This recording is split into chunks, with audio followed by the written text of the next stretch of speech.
Well, let's unpack all of these developments with Mouin Rabbani in Montreal. He's a non-resident fellow at the Center for Conflict and Humanitarian Studies. Good to speak to you. Let's just start with Sinwar replacing Haniyeh as head of Hamas's political bureau, a decision that came as a surprise to many. Why do you think he was chosen by Hamas for this role? It does indeed come unexpectedly. I think that Hamas wanted to rapidly appoint a successor to Ismail Haniyeh to demonstrate that it remains a coherent movement. And I think the primary explanation for the selection of Yahya Sinwar was, first of all, it's a message of defiance.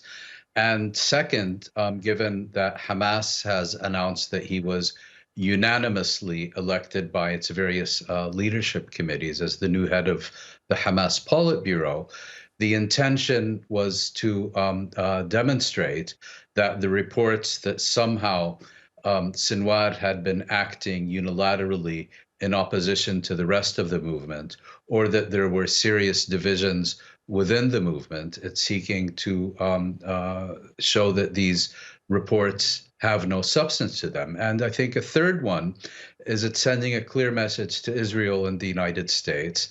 If you're going to assassinate the chief negotiator of Hamas, well, then you're going to have to deal with the architect of Hamas's military campaign instead. Mouin, this war on Gaza is a bloody one. The death toll is fast approaching 40,000 people. What's this done for how Hamas is viewed by Gazans and Palestinians in the occupied territories, especially, as you say, with Sinwar being given this new title, that this is a message of defiance as well from Hamas?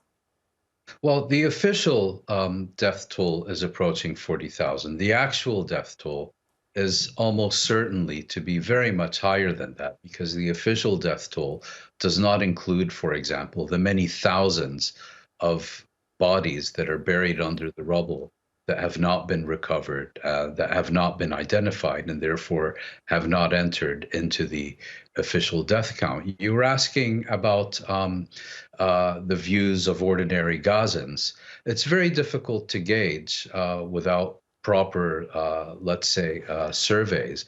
But I can imagine, that those who have now for almost a year been experiencing a constant, nonstop genocidal campaign by Israel, above all else, want this to stop, want this genocidal campaign to end, and want those states, primarily the United States and its Western allies, who have been enabling Israel with arms, with diplomatic cover, with, as in the case of Azerbaijan and Turkey, with oil.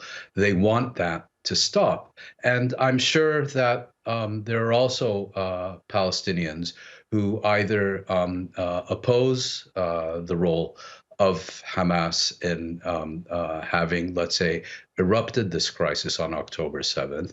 And I'm sure there are also many Palestinians who feel, who support what Hamas has done in terms of seeking to shatter an untenable status quo. But I think at the end of the day, what we know about people in such circumstances, whether in Iraq in the 1990s, in Cuba now for over half a century, and in other situations, that besieged populations tend to rally around their leadership, irrespective of what they may think of that leadership. Mm-hmm. Let's move now to these rising tensions in the region. Retaliation from Iran and Hezbollah are expected for those two assassinations that we saw just a week ago. But at this stage, what do you think that retaliation could look like, given that realistically no one in the region can really afford an all-out war? Well, I'm not going to speculate on the specific shape that such a retaliation may take, because frankly, I have no idea and you have no idea.